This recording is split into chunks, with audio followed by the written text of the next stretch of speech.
영손과 기도. 찬미예수님. 그때 예수님께서는 바리사이들에게서 하느님의 나라가 언제 오느냐는 질문을 받으시고 그들에게 대답하셨다. 하느님의 나라는 눈에 보이는 모습으로 오지 않는다. 또 보라 여기에 있다 또는 저기에 있다 하고 사람들이 말하지도 않을 것이다. 보라, 하느님의 나라는 너희 가운데에 있다. 예수님께서 제자들에게 이르셨다. 너희가 사람의 아들의 날을 하루라도 보려고 갈망할 때가 오겠지만 보지 못할 것이다. 사람들이 너희에게 보라 저기에 계시다 또는 보라 여기에 계시다 할 것이다. 그러나 너희는 나서지도 말고 따라가지도 마라. 번개가 치면 하늘 이쪽 끝에서 하늘 저쪽 끝까지 비추는 것처럼 사람의 아들도 자기의 날에 그러할 것이다. 그러나 그는 먼저 많은 고난을 겪고 이 세대에게 배척을 받아야 한다. 주님의 말씀입니다.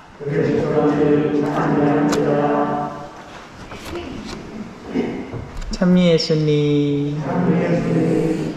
잘 지내셨지요? 네, 저도 잘 지냈습니다. 오늘은 일독서를 조금 살펴보려고 해요. 재밌는 표현들이 나옵니다. 마음의 생기를 얻었다는 표현이 있습니다. 이건 어떤 의미일까요? 생기를 기대하는 대상에 따라서 우리가 줄 수 있는 생기가 다릅니다. 예를 들어서 본당에 주임신부님이 부임을 한다. 그러면 이제 사전에 소문이 쫙 돌잖아요. 원래 그렇습니다. 저도 알아요. 그래가 미리 사전조사 막 합니다. 그나마 이 신부님은 누군가, 그 전임 본당 총회장님한테 어떻게 여차저차 연락책을 다 가지고 그 신부님은 뭘 좋아하시노? 뭐가 취미고, 어떻게 하시노? 하는데 이런 이야기가 들려옵니다. 아, 우리 신부님 아십니까? 술 좋아하십니다. 그래가 딴 거 아무것도 없고 그냥 좋은 술 한 병만 넣어드리마. 만사오케입니다. 하마. 그 얘기를 들은 이 새로 부임하게 될 본당의 신자들 중에 술꾼들이 있을 거 아닙니까? 그죠? 그나마 마음에 생기가 돕니다. 아이고, 이전에 신부님은 술도 안 하고 얼마나 뭐렇게 샀는도 마음이 막 싱숑숑숑 하디마. 요번에 오시는 신부님은 막 술을 그리 좋아하신다 카이. 이제 땡 잡았다. 이제 우리 실컷 한 먹어보자 이 할 거 아닙니까? 그죠? 맞죠? 마음에 막 생기가 돌 거 아닙니까? 술꾼들에게는 술꾼 신부가 마음에 생기를 줍니다. 또 뭐 좋아하시노? 카이끼네 고수도 좋아한다 카는기라. 아이쿠야, 이거 막 심심하던 차이 잘 됐어. 어르신들 막 툭하면 모지가 고수업 치는데 혹시나 이거 신부님 보시면 또 뭐라 할까봐 막 겁을 내고 있었는데, 이제 신부님이 당신이 막 신자들 모아갖고 사제관에다가 막 새벽 2시 3시까지 막 꼬야 스톱이야 한다 하이끼네. 아이고, 신나게 됐어. 마음에 생기가 돌 거 아닙니까? 그죠? 반면 하느님의 말씀에 깨어있고 그분의 말씀에 목말라 하는 사람이라면 오히려 마음에 구름이 드리워지는 느낌을 겪을 겁니다. 또 시작이야. 인자 겨우 신자들 모아가지고 말씀에 익숙하게 만들고 점점 하느님의 본래의 뜻을 깨우치게 했는데 또 시작이야. 자, 우리가 지금 언급하고 있는 이 일독서는 누가 적었느냐 하면 바오로 사도가 적었습니다. 바오로 사도는 누구냐? 나 바오로는 늙은이인데다가 이제는 그리스도 예수님 때문에 수인이라는 건 깜빵에 갇혔다는 얘기예요. 수인까지 된 몸입니다. 오늘 복음은 어떻게 얘기하죠? 사람의 아들도 자기의 날에 그러할 것이다. 그러나 그는 먼저 많은 고난을 겪고 이 세대에게 배척을 받아야 한다.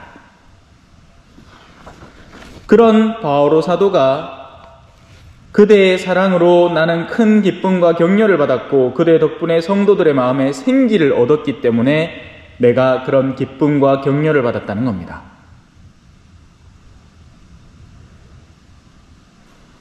관계는요, 그냥 한자리에 모여 있다고 우리가 모두 친구가 되는 게 아닙니다. 어떤 목적성을 가지고 그 목적을 향해서 함께 힘을 모아 나아가느냐에 따라서 친구가 될 수도 있고 반대로 적이 될 수도 있어요. 개미들이 왜 물건들을 막 옮겨가는 모습을 관찰할 수 있잖아요. 우리는 이렇게 생각합니다. 개미들이 전부 다 하면서 힘을 모아가지고, 그죠? 근데 그건 아름다운 모습이고요. 인간의 착각입니다. 개미들은 어떻게 하느냐? 물건이 이렇게 있으면 여기에 2마리가 붙고 여기에 3마리가 붙으면 3마리가 끄는 힘 쪽으로 끌려가는 겁니다. 그러니까 이 2마리의 힘은 이 2마리가 상쇄하고 결국 1마리가 끌고 가는 셈인 거죠. 저마다의 자리에서 끌어대는 겁니다. 영적인 영역도 마찬가지예요. 같은 지향점을 올바로 두지 않으면 힘을 다 소진한다고 제자리 걸음을 하고 있는 겁니다. 영성생활도 그렇잖아요. 그죠? 하느님께 어느 때에는 정말 뜨거운 마음으로 막 성체조배도 하고 막 나갔나 싶다가 그 다음 날에 또 무슨 죄 때문에 내 마음이 뚝 떨어지는 경험을 합니다. 자, 오늘 일독서에는 오네시모스라는 인물이 등장을 합니다. 이 인물이 이전 사람, 이 바오로가 지금 편지를 쓰고 있는 이 사람에게 원래는 속해 있던 사람인데 아마도 추측컨대 이제 그 사람의 종이었다가 탈출을 했나 보죠. 그러다가 깜빵에서 바오로 사도를 만나가지고 그리고 그의 설교의 가마가 되어서 이제는 회개를 하게 된 겁니다. 그리고 이제 이 사람을 다시 원주인에게 돌려보내는 겁니다. 이 일들 자체가 전부 다 신기한 일들이죠. 그죠? 이 사람이 겨우 빠져나왔는데 그 사람을 다시 이 사람에게 돌려보내주는 겁니다. 그러면서 쓰는 글들인 거예요. 나는 내 심장과 같은 글을 그대에게 돌려보냅니다. 이전에는 쓸모없는 존재였지만 이제 그 내면의 회개와 변화를 통해서 하느님의 일에, 복음화의 열정에 더할 나위 없이 뜨거워진 이 사람을 내가 쓰고 싶은데 선행은 자유에서 나와야 하는 거기 때문에 강압이 아니라 먼저 당신에게 돌려보내고, 혹시나 당신이 나보다는 바오로 사도 당신에게 더 쓰임새가 있겠습니다 하고 돌려보낸다면 그때 받아서 쓰겠다라는 거죠. 그대의 선행이 강요가 아니라 자의로 이루어지게 하려는 것입니다. 한 단체를 꾸려나가는 방법에는 다양한 방법이 있습니다. 간단하게 일을 시키려면 억압하면 됩니다. 그래서 예로부터 교회는 엄청 실익업을 존하십니다. 우리 어르신들 얘기만 들어봐도 옛날에는 판공 본다고 그죠? 그 추운 마룻바닥에 무릎 꿇고 앉아갖고 신부님이 무슨 공과 하는 거 외워야 되는 거 막 몇백 개나 되는 조항들을 막 달달달달 다 외웠나 막 가슴 두근거리면서 신부님 편하지? 책자 떡 펼치나 놓고는 그 중에 한 개만 더 물어보면 되잖아. 그런데 우리는 막 심장이 도곤도곤한 겁니다. 그렇게 훈련받아 살아왔던 우리들인 거죠. 그 덕에 다행히 엇나가는 일은 덜하지만 문제는 그 안에서 신앙의 기쁨이 없는 겁니다. 두려움만 잔뜩 있는 거죠. 혹시나 삐끗 엇나가서 천국 못 들어가면 어쩌나 하는 두려움. 그라이끼네 어르신이 그죠? 몸이 아파 코로나 걸려갖고 아이고 3주를 막 그래 골골골골골 앓다가 성당 와갖고는 어디부터 찾아갑니까? 고해성사부터 찾아갑니다. 신부님 제가 코로나 걸리가 성당을 못 하십니다. 어르신요, 그게 뭔 죄요? 몸이 아픈데 성당을 못 나오는데, 아니 하나님이 그 정도 유도리도 없을 것 같아요. 하나님 그래 뭔 땜분입니까? 몸 아픈 사람을 억지로 끌어다가 성당 안 오면 니는 죄진 사람이니까 성사 봐야 된다 하는 그런 분으로 착각하고 계신 거죠? 아니에요. 하느님은 우리 아버지란 말입니다. 우리 아버지들 어때요? 어떤 때는 불러다가 뒤로 이제 엿도 한 가락 주고, 아이고 이쁜 거 하면서 부모 하나도 주고, 그게 부모고 아버지 아닙니까?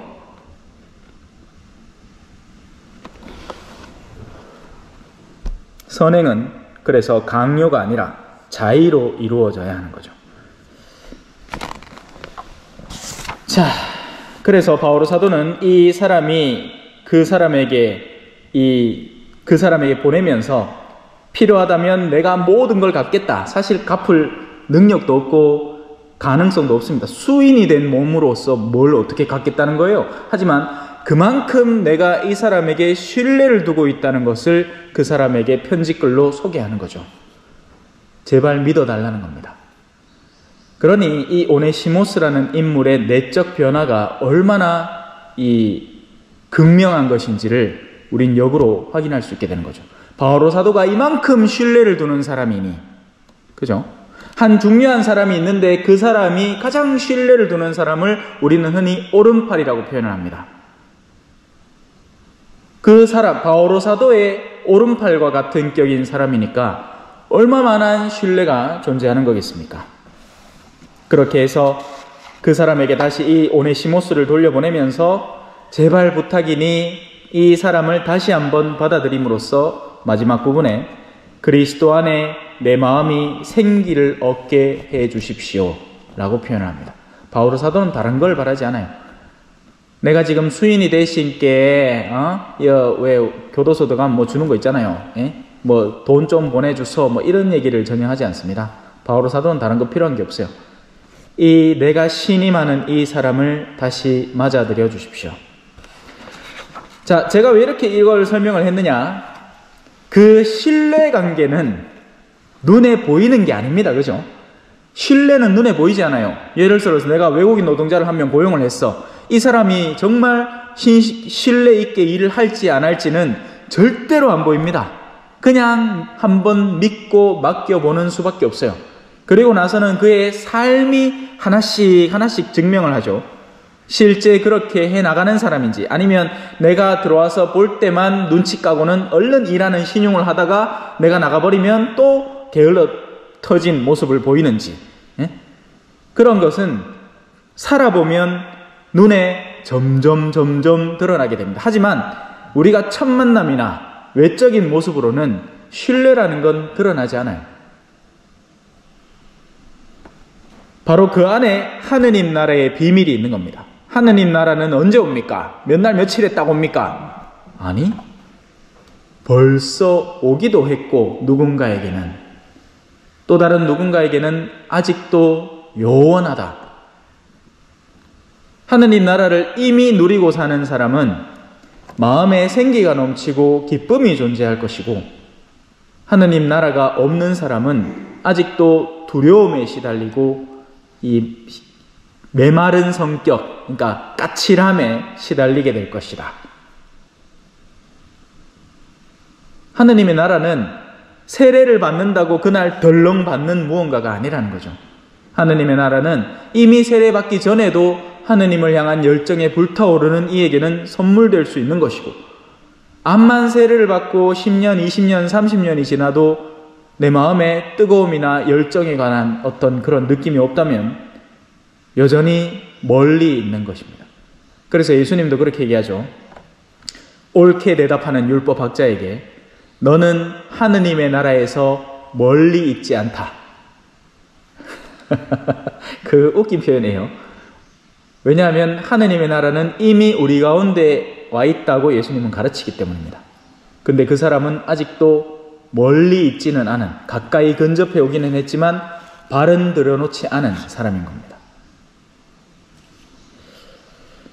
그 하늘나라를 기다리면서 우리의 생기를 어디서 얻을 것인지 잘 묵상을 하시고 엉뚱한 것에 생기를 느끼는 사람이 되지 않도록 마음 단도리를 잘 하십시오.